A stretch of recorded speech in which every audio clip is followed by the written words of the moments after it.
মৃত্তিকায় অঙ্কন করে ঘুমিয়ে পড়েছে। রামচন্দ্র ভাই লক্ষণকে ডাকলে, ভাই লক্ষণ এসে বলেন, দাদা কি বাহতে করে চাহবা? রামচন্দ্র বললেন, ভাই লক্ষণ এই সীতাকে পুনরায় এবার বনবাসে নির্বাসন করতে হবে।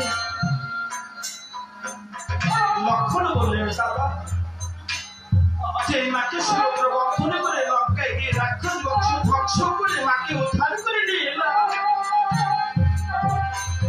সেই মাকে আবার কি করে বনবাসে রেখে আসবো দাদা? রামচন্দ্র বললেন, ভাই লক্ষণ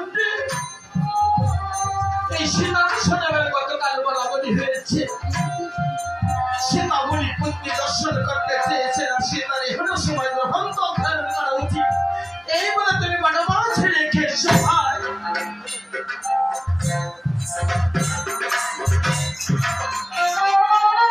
লক্ষণ কি করলে, মাকে রথের উপরে বসিয়ে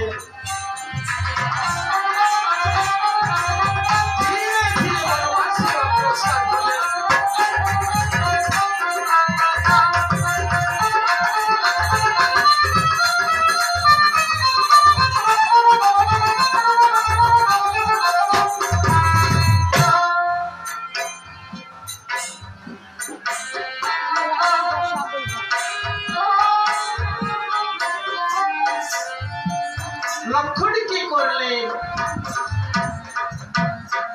মাকে রথের উপরে বসিয়ে ধীরে ধীরে বনবাসে অগ্রসর হলেন। লক্ষণ মাকে নিয়ে বলেন এক প্রান্তে গেলেন। মা সীতা ঠাকুর লক্ষণকে বললেন, আমার শরীরটা ক্লান্ত বোধ মনে হচ্ছে, ওই বৃক্ষের নিচে গিয়ে বিশ্রাম করলে হয় না?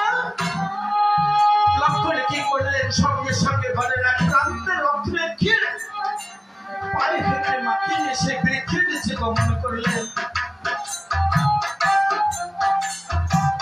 বৃক্ষের নিচে গিয়ে লক্ষণ কি করলেন,